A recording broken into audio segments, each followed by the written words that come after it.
السلام عليكم ورحمة الله وبركاته. ازيكم يا فريدات؟ اخباركم ايه؟ يا رب دايما في افضل حال. القصة بتاعت الفيديو بتاع النهاردة هقول لكم عليها، ويا ريت تقولوا لي اذا كان فعلا تعرضتوا لحاجة زي كده في الماضي او في الحاضر. حتى في يوم من الايام كان ورايا مهام منزلية كتيرة جدا وشغل مع الاولاد، وللاسف كان عندي مشاوير، وكمان من كتر الحاجات اللي كانت ورايا كنت صحيا مرهقة وتعبانة.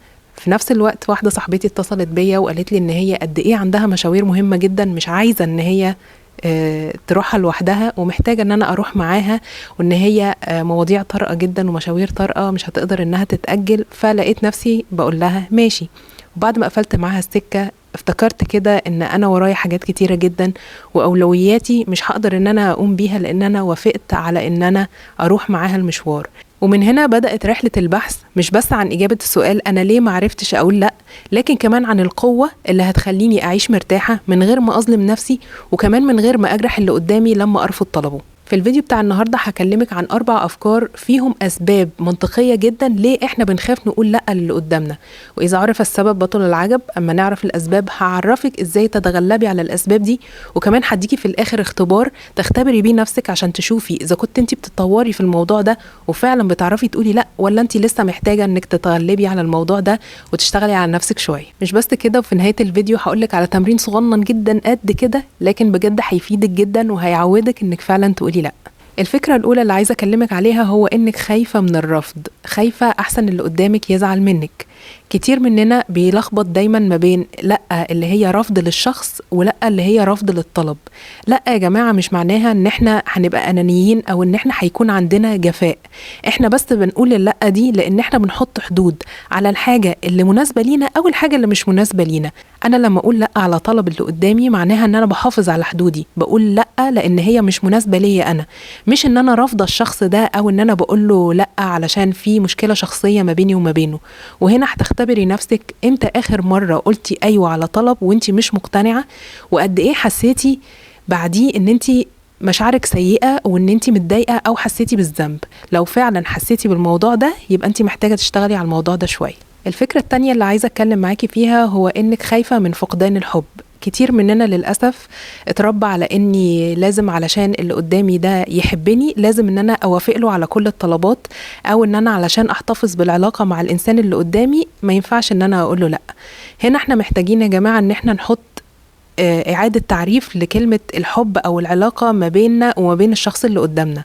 هل أنا فعلا لو بطلت ألبي طلبات اللي قدامي هل هو هيتوقف عن إن هو يحبني؟ هل هيقطع علاقته بيا؟ إجابة السؤال ده بتحدد لنا فعلا إذا كانت العلاقة دي علاقة صح ومبنية على تبادل كده الحب ما بيننا، ولا متوقفة بس على إن أنا بلبي طلبات اللي قدامي. لازم نحط التعريف ده في حساباتنا ونعمل الاختبار ده لنفسنا كل فترة. لو اللي قدامي ده بطلت إن أنا ألبي له طلباته هيقطع علاقته بيا؟ هيتغير معايا؟ هيحس كده ان انا مش مهمة، ولا ان انا طالما حطيت حدود يبقى انا مش مناسب معاه ان هو يبقى معايا في علاقة، او اي حاجة من الحاجات اللي هي التوكسيك السامة دي. عارفين يعني اذا ما كنتش انا على هواك وبعمل لك اللي انت عاوزه خلاص انت هتقلب عليا بقى ومش هتحبني، وانا مش هبقى في خريطة صحابك ولا مش هبقى في خريطة معارفك. يعني الموضوع ده محتاجين ان احنا برضو نركز عليه شوية. الفكرة الثالثة اللي عايزة أتكلم معاكي فيها هو الهوية، إنك بتكوني مش عارفة أنت عايزة إيه أصلا. والموضوع ده بيعاني منه كل الناس اللي هي عندها صعوبة فعلا في إنها تقول لأ، لأنك اتعودتي إنك تقولي حاضر ونعم وطيب لأي حد أو أي حاجة بتتقالك. فأنت بعد سنين بتبقي مش عارفة أساسا أنت عايزة إيه، الحاجة اللي في دماغك واللي لو عندك الوقت والطاقة عايزة تعمليها هتلاقي نفسك ان انتي مش عارفاها، انتي نسيتيها. صوتك الداخلي بتاعك الشخصي وطي جدا وقل جدا قصاد الأصوات العالية بتاعت الناس اللي حواليك اللي بيحاولوا ان هم يستغلوا طيبتك ويستغلوا موافقتك على كل طلب هم بيطلبوه علشان يحققوا الحاجة اللي هم عاوزينها. فانتي لما تتعودي انك تقولي لا معناها ان انتي بتقولي ايوه لحاجة انتي عايزاها، حتى لو انتي دلوقتي ما كنتيش عارفاها وما كنتيش قادرة توصلي ليها. فمجرد انك هتقولي لا هتبدأي انك تتعرفي على هويتك. الصوت الداخلي بتاعك هيبدأ ان هو يعلى علشان يعرف هو عاوز ايه وتوصلي للهدف منه. وهنا الاختبار اللي بنصحك بيه ان لما حد يطلب منك حاجة هتستني 5 ثواني وتسألي نفسك هل الطلب ده مناسب ليا ولا لا. لو لقيتي ان هو الطلب ده مش مناسب ليكي وان انت من حقك انك تقولي لا، او قلتي لا يبقى انت كده تخطيتي الموضوع ده، وبتبدأي فعلا انك تكتشفي نفسك وتكتشفي هويتك. لكن لو انت معرفتيش تجاوبي على السؤال ده وللأسف قلتي نعم، يبقى انت برضو محتاجة تشتغلي على الموضوع ده. الفكرة الرابعة اللي عايزة أقولك عليها إنك تستخدمي كلمة لأ لكن بأدب واحترام. كلمة لأ مش كلمة مجردة كده لازم تستخدميها بالمعنى العنيف بتاعها أو المعنى المجرد بتاعها إن هو لأ كده وخلاص، لكن انتي بتستخدمي عبارات زي مثلا مش مناسب لظروفي دلوقتي، أو خليني أفكر، أو للأسف مش هينفع معايا النهاردة، أو أصلا عندي حاجات تانية ممكن في يوم تاني، وتقترحي انتي حاجة بديلة. يبقى اسمك بترفضي بس بتدي بديل، بحيث ان انتي ما تبقيش بتقولي لأ صريحة كده وصارخة تبان ان هي كأنها إساءة أدب. وهنا هقولك على تمرين مهم جدا تقدري انك تستخدميه في كل مرة بيطلب منك طلب.